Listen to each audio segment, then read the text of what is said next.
Top 10 waiver wire ads for week 11. I cannot believe that we are at week 11. So I'm going to do something special for this week's waiver wire video.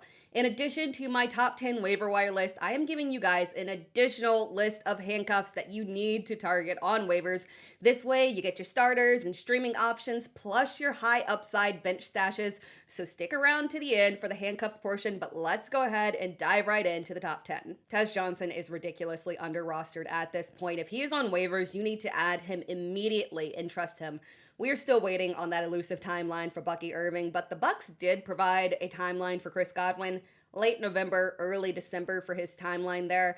To be honest, I don't know how much I trust that, but if it is true, that likely puts Godwin's return around the fantasy playoffs. That is a long way away. You cannot pass up fantasy points from Johnson right now. Since becoming the starter in Week 6, the Bucks have played 4 games. None of them have been easy, and 2 of those games were significant struggle games for Baker Mayfield. I say all of that to emphasize how impressive Johnson has been.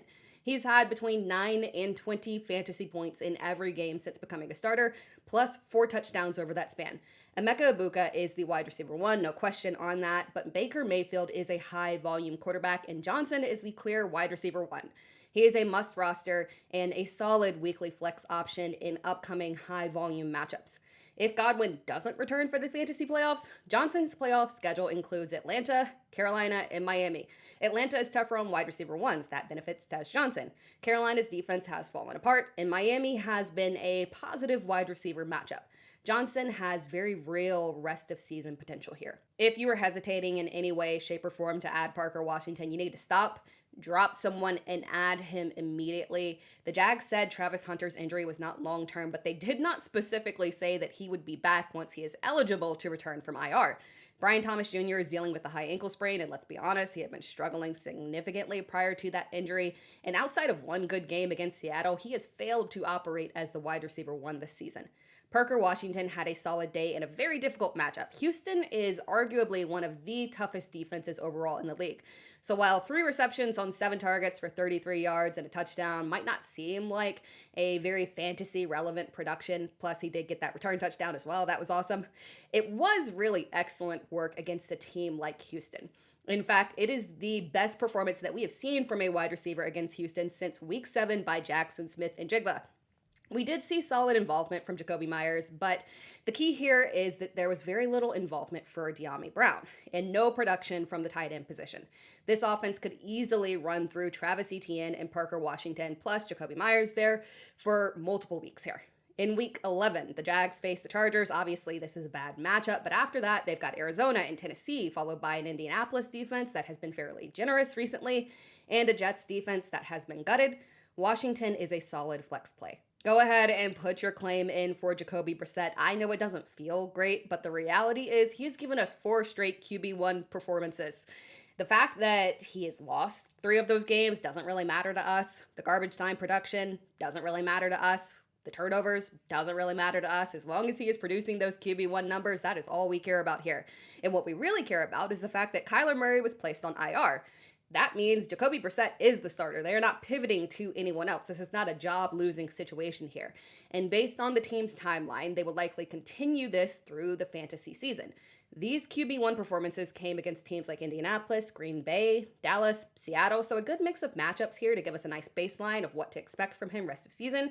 He's thrown between 30 and 44 times per game, and he has one of the best tight ends in the league in Trey McBride. And if Marvin Harrison Jr. could just stop dropping passes a little bit, Brissett's upside would be potentially top 5 purely on volume and touchdown opportunities here. He is also mobile. He adds rushing upside, and the team will have to keep throwing because their run game is shaky, even when Trey Benson does return. While I love Benson, I still expect them to lean on the pass here.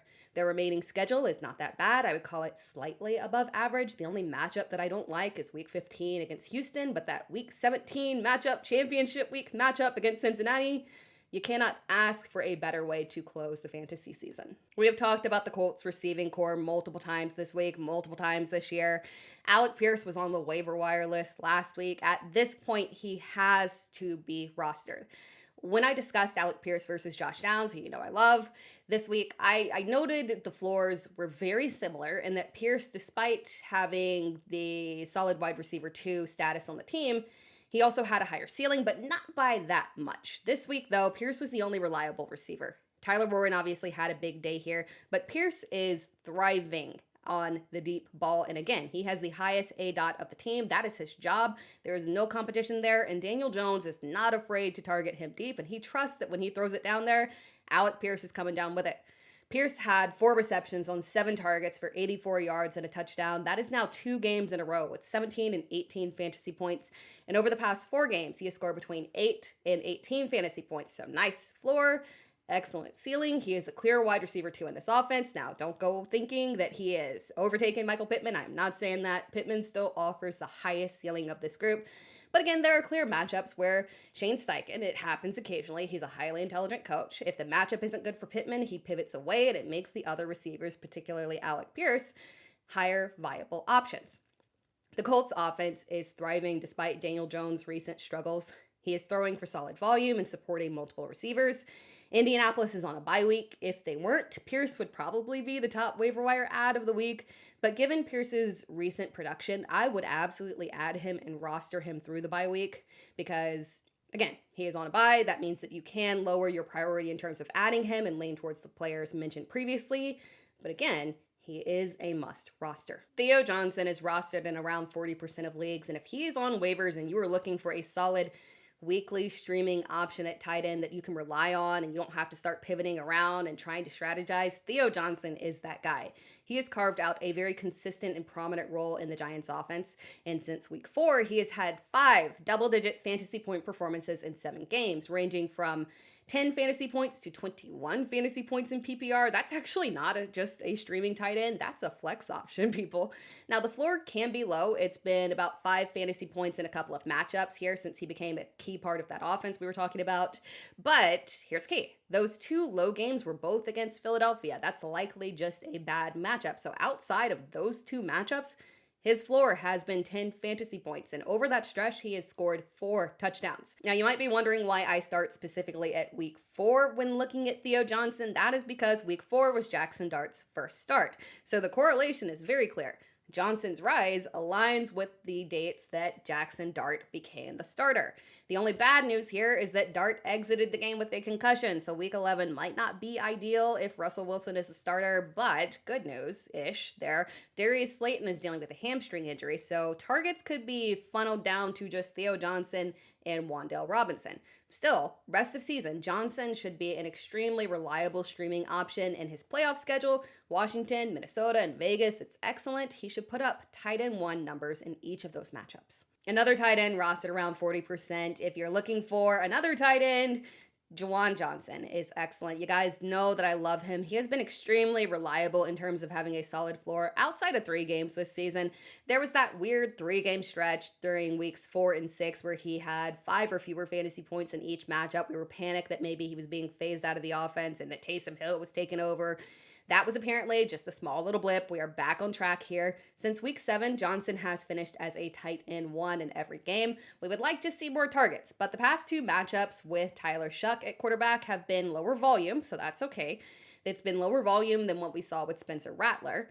And again, over those 2 starts here, though, to make up for that lack of volume, we have had 2 touchdowns to Juwan Johnson. So if we are seeing slightly less pass volume with more touchdown equity, I will take that trade-off any day. I feel more comfortable with Johnson now, especially after the trade of Rashid Shaheed to Seattle, which opens up more opportunities for Johnson, who is essentially just a big wide receiver, right? Chris Olave dominated the receiving core. Devon Vele saw an increased role after the trade here this week, but didn't really step up from a production standpoint.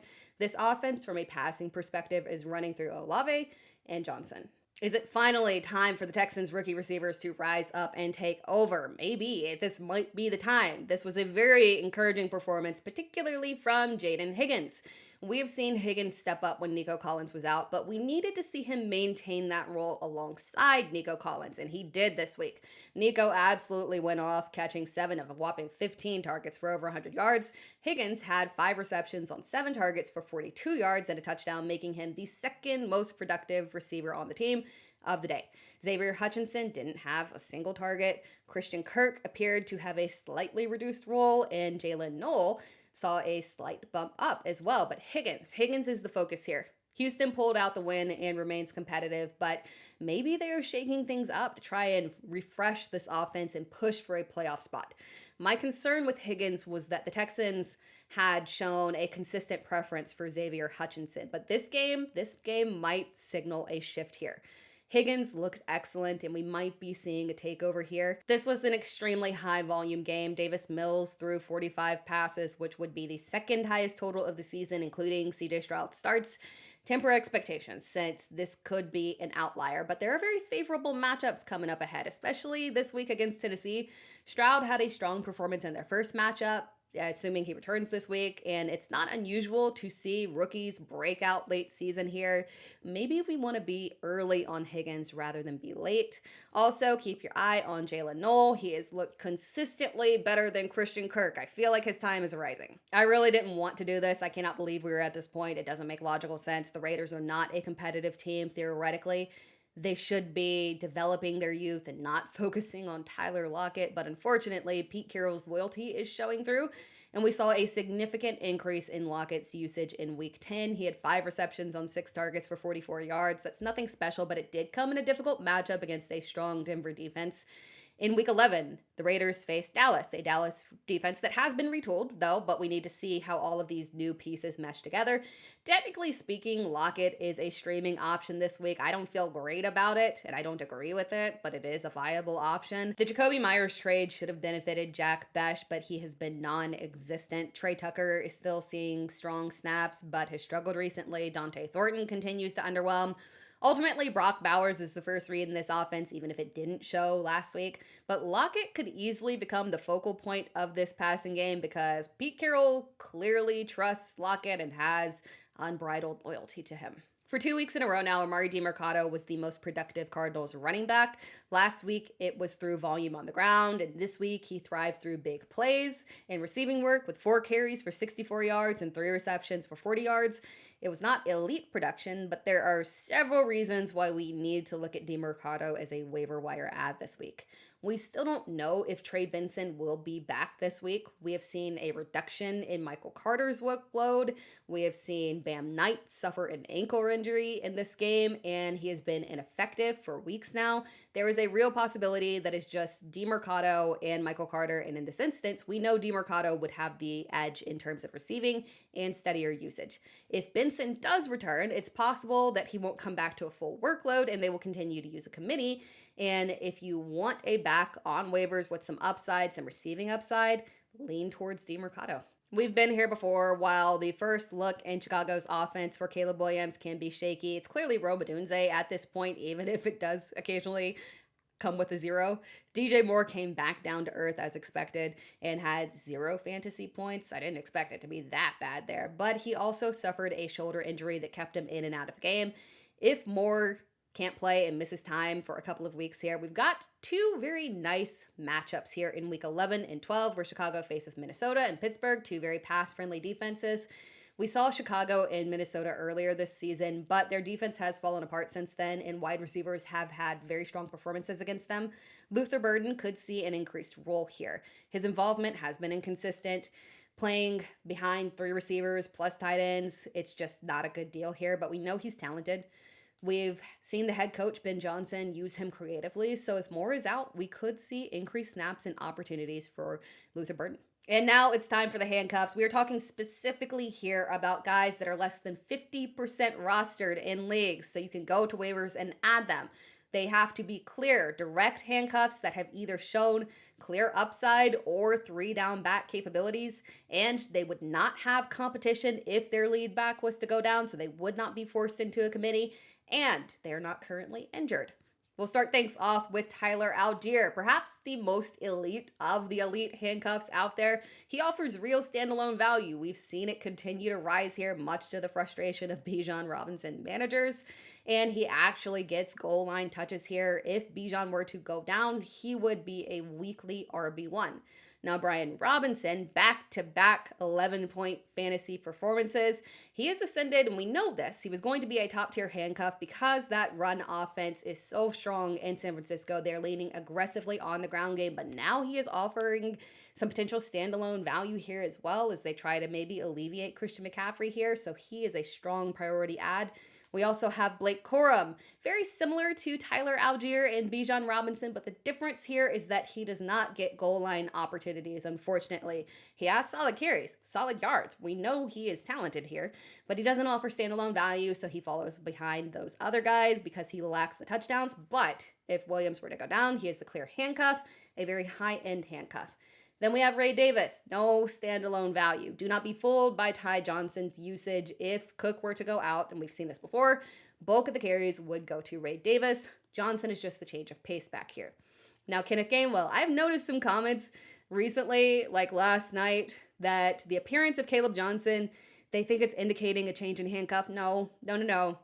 We have literally seen this play out in real time without Jalen Warren. We have the proof right there in front of us. Gainwell is the handcuff to roster. The Steelers' run game is good. If Warren goes out, Gainwell has top 10 upside. We've got the proof. We've seen it happen. Then we have Bhayshul Tuten. We have talked about him multiple times as well. He can offer standalone value, but it's just inconsistent, something that we can't really rely on there. He falls further back on the list just because while I do believe he is the clear direct handcuff, we would probably see a little bit of LaQuint Allen as well getting usage if Travis Etienne were to go down, but I still feel very comfortable in saying that Tuten is the direct handcuff there. Now, Emanuel Wilson, very simple there, just clear direct handcuff to Josh Jacobs. Then Isaiah Davis, no standalone value outside of that Cincinnati game. We got bamboozled on that one. I think we knew that was coming there. Unfortunately, we didn't get the trade that happened, but if you're still rostering him or want to go out and stash him here, he is the clear and direct handcuff to Breece Hall. The run game has had no issue, and it can also benefit from the checkdowns from Justin Fields. So receiving volume, Isaiah Davis would be a 3-down back with receiving upside. And then Sean Tucker, he falls further down on this list here because of Bucky Irving. If he popped up and suddenly was healed miraculously, it would render Sean Tucker useless, so he's got to go to the back of the list here. But with Irving out, he is the clear direct handcuff to Rachaad White, and he also offers some standalone value there. Thank you so much for watching this video. If you enjoyed this video, be sure to like the video and subscribe to my channel. You can find me across all social media platforms at It's Terra Time, so make sure that you're tuned in, of course. Subscribe, turn on notifications, because I am bringing you more fantasy football content all season long. Every week I've got you covered with top waiver wire ads, live shows, live Q&A, where you can ask me so many questions, and so much more.